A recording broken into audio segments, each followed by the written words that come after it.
Audiobook The Deal and the Arrangement Part 1 by Cupid Eros. CupidErosBooks.com. Copyright October 14, 2021 by Cupid Eros. All rights reserved. No part of this book may be reproduced in any form or by any electronic or mechanical means, including information storage and retrieval systems now known or hereafter invented, except in the case of brief quotations embodied in critical articles or reviews without permission in writing from its author. Cupid Eros. Inquiries should be addressed to info@CupidErosBooks.com. The Deal and the Arrangement, Part 1a. Keisha trembled. She trembled while strutting around in the shopping district 5 miles from her suburb home. The phone call came as expected. The date was the same old place, another hotel just off the shopping district. The swank hotels used by powerful businessmen to go to meetings Keisha fantasized about attending. In terse and stoic words, these meetings decided the fate of thousands. Fuck. Fuck. Keisha muttered as another brave male soul scanned her slim 5 feet, 6 inch 119-pound hourglass figure. Ain't seen no black woman like you in 3 decades. I got the money. $200 free to give and share, he boasted. Then he put his right hand in his pocket. I got lots of meat cash and real cash. Keisha stopped for a second.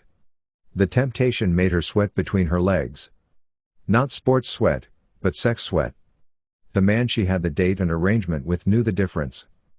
But she held her tongue. Going commando style probably wasn't the best idea for a Friday night either. A Friday night in the shopping district known for bad things happening to innocent girls.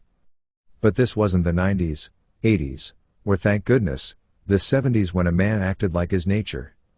Those men, especially in the 70s, just knew when a woman was ovulating. They came right out and asked for it, the sex. The pussy. The box. You're, too, young to know what a real feminine woman is, she managed to say, adding a peal of mango-soft feminine laughter. No, you don't. I'd take you to court and personally wrap the feminist judge's fingers around your throat. Keisha raised her chin in defiance. After a series of logical cowardly thoughts, the young man pulled out a cigarette pack, took out a smoke. He lit it and dragged in a long whiff of courage. You're right. I do not have any worthless whore knowledge. I'm on my mission to be a wealthy man. He blew out the smoke like a choo-choo train. I've got better things to do than end up in child support court. He put his cigarette back in his mouth. It dangled there like he was a shady character in Key Largo, a film her current 50-year-old, self-made husband had her watch repeatedly. The young man had lean muscles in his backside, not a bounce on those cheeks, Keisha said with admiration as he walked off. Damn, young men. They never know when a woman's just putting on a shit test. Testing to see how hard and tight his balls were. Tight balls meant steel hard dick in Keisha's tormented female mind. She sighed. Those men are long gone. All that exists now are men faking like they understood a woman's sexual nature when they didn't understand anything but paper pussy, celluloid pussy, and fuck dolls. Weeks and months of explanations on YouTube, in books, private webinars, courses that didn't even work on 18-year-old virgins. Keisha walked on. But the man she agreed to date knew women. What would he do this time? Slam her up against the hotel wall as soon as she got inside the room, use a knife to rip her soft pink, skin-tight dress from knee to neckline. How the fuck was she to get home afterward? The man never cared. He plopped the $1,000 on the crumbled red silk sheets and quietly shut the hotel door as he left. Keisha checked her watch. The man was very specific. You arrive 1 second, too, early and the price drops to $500. 1 second, too, late and you'll owe me another sex session for free. Then he always added, ominously. The time at my choosing. Keisha didn't want that. She needed to follow orders, get her shit together and be compliant to please the man she had the date and arrangement with. She kinda liked following his lead. It relaxed her. He ordered dinner if things went super well, she moved her hips. He paid for everything. Guilt, occasionally, rocked her, though. Her husband made good money, damn good money. He was one of those rarefied high-value men, with spiritual values. He met her at 18 and liked what he saw so much, they married that same year. He was tough on her with raising their children. Her husband prohibited her to have an outside job until the children were 18 years old and ready to fly like eagles out to find a mate and nest of their own. He paid all the bills. He was sophisticated, educated, and even built business after business into an empire. He promised her one of those empires if she stayed married. Besides, there was no way Keisha was going to divorce her husband, even if she could rob an empire or two from him in feminist divorce courts. He had a loud, confident laugh. He looked like a 1940s movie star, dark-skinned, dressed in a suit every day. All the women wanted to ride his black sex rod. Keisha had fun fighting them off. She stuck close to her husband whenever they went out to the beachfront to his yacht. None of those Instagram whores, no matter how young or photoshopped their images tempted other men, those bitches always lost out to Keisha. Keisha was flexible, smart, and jealous. She'd once made him 400 sandwiches while he watched a basketball college tournament. She rubbed his bare feet. She sat quietly beside him on the couch. She even ignored when her husband gawked at the college cheerleaders and ad girls. Those girls were thousands of miles away, they didn't stand a chance of riding her husband BBC, big black cock. Why then was she doing this shit? It wasn't right. He was a good man. Too good. She always fought off that childish girl inside her that helped her raise her 3 junior high children, 16, 15, and 14. 2 boys, oldest and youngest, and a middle girl child, named Katie. It all started after the children began to understand the world. They didn't need Keisha as much at 9, 8, and 7. Something nagged at her. She found herself wanting, covertly testing her husband. Slowly, she questioned his judgment. Not outright, but in that sneaky way women always started drama. One day, after her 809th meditation, looking inside herself, it came to her. That's why Eve ate the apple. She wanted to be like God, stronger and smarter than Adam. I'm the weaker sex. Really? I'll see. All I have to do is make my husband change off his mission, his game plan to provide for his family. Once he succumbs to my wishes, it will be proof I am stronger than him, at least mentally. If I can best my husband, then it's time for a stronger, better husband. Fuck. This is sick. Keisha chided herself. I cannot believe I'm scheming to tear down a good black man. I'm just like the feminist said, I'm a man. I want to be the man. Keisha slumped down from her straight back meditation pose. That was it. I had to prove something to myself and my husband, prove something wicked and deceitful. Oh, how good it felt thinking of how to distract my husband. She fought off the urges and finally confessed her motives to the man she had the date and the arrangement with. He took off his gold $15,000 wrapper jewelry, put it on the nearby nightstand, and said, "Don't you ever tell me any shit like that again, bitch." He fumed. Still shirtless, showing broad shoulders and fit abs, the man pulled out his gold lighter and flicked it on and off. My dad told me to never marry a woman because all y'all are whores. You want one man after another, and another, the bigger the better, but I'm telling you there is a 5th door to the 4-door fuck me shop. That's why we meet like we meet and fuck as we fuck. Purely a sexual transaction. I don't want to hear any personal shit about your fucking NPC housewife life or you're going headfirst through that 5th door flat out on your dark-skinned sexy ass. I stay on man code. Unable to push her guilt off on the date and arrangement man, Keisha sought out counseling. 2 years of counseling. After 2 years of deeper and deeper confessions, she just wanted to see a chink in her husband's armor. Just one little chink. If you succeed, Ms. Keisha, you'll hate your husband and yourself. You'll head straight for the divorce courts. It's not fucking fair. It's not fucking fair. Men are stronger, taller, smarter than women. This is just your girly childish side speaking. You need that side to raise children, empathize with them as they slowly leave the fantasy dream world into the real world of facts and nature. Ms. Keisha, you have 3 wonderful children, 3. Nobody gives a shit about children. Birthing children is not appreciated.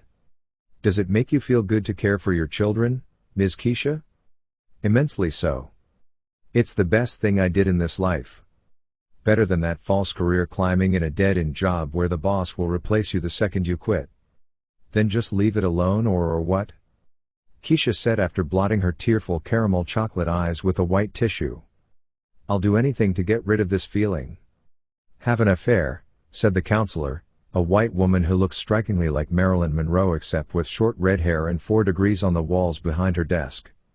That's easy for you to say, you don't have a husband, no children, you're barren. The counselor leaned back shocked as if Keisha was a psychic.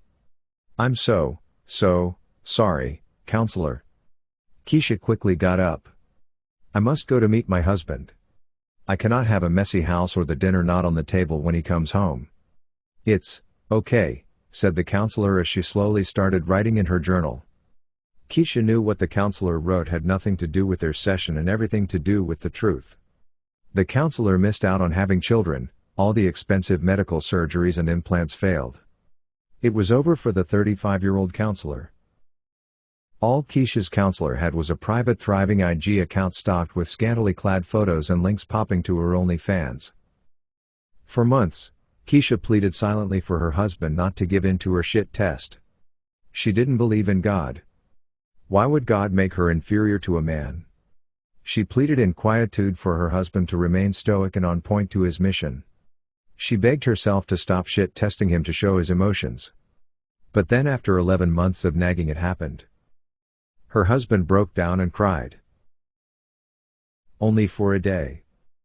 Pacing in their bedroom alone, shit, Keisha exclaimed, that was a short victory. It wasn't satisfying. This isn't the way it was supposed to go. One day. He can only show me emotions for one day. What is this fucking shit? One day of male humanity? Part 1b. Her husband came home the next day. Whatever you thought you heard or thought you saw or thought you experienced between us the other day was all an act, he said in a cold stoic voice. His philosopher's voice. That voice always scared her and made her panties wet at the same time. Then he yelled, you will never see that again while you walk this earth. He pointed his dark black fingers on top and beige palm on the bottom at her. I am the leader. I run the experiments. He walked around and grabbed the remote, sat on the black leather couch in his favorite spot, and paused. Where's my sandwich? No dinner.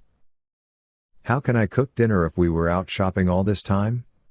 I can't be in 2 places at the same time? Keisha's husband turned around to face her. Oh no? Keisha's reflexes wanted to scream for a divorce. But her husband was the most powerful lawyer in the city. She didn't stand a chance. All I wanted was a little fun. It's my fault, Keisha beseeched. She ran around to the couch and sat down beside him. She half turned her body to her husband. She slowly placed her hand over his hand on the black 100-button remote. Tell me what you want and I'll do it. Just get these bitchy little feelings out of my wicked heart to see you underneath me. Her husband never decided without a day's thought. Not until today. I'll tell you what we'll do. Anything, Keisha replied, hopeful. I'll make the arrangements and the dates. Keisha's overt face showed disgust, but inwardly she smiled. I don't want to, but I'll submit to your wishes, my husband, Keisha lied without cracking a smile in her 35-year-old dark-skinned face, the face of an angel of beauty. Part 1c. Keisha and her husband's arrangements have continued for 4 years now. Each time, it's something different. Each time, it's unexpected. Each time she failed to guess what he'd do to her, she had to continue the date and arrangement for another month. Her husband watched her coming home on their big screen television in their bedroom. And every time, Keisha came home, $1,000 richer. She entered their bedroom smiling and happy, sexually spent and her box sore. She removed the ankle bracelet he put on her at the hotel after their sexual romp. Convinced I am the stronger sex yet? He croaked and then laughed in his deep philosopher's laugh. I'm convinced, Keisha said and let out a peal of girly laughter as she slumped down beside her husband in their bed. He turned on another 1940s movie and pulled her tight to him. This is what love is about, not forever happiness, but ups and downs and keeping the bonds of marriage intact no matter what.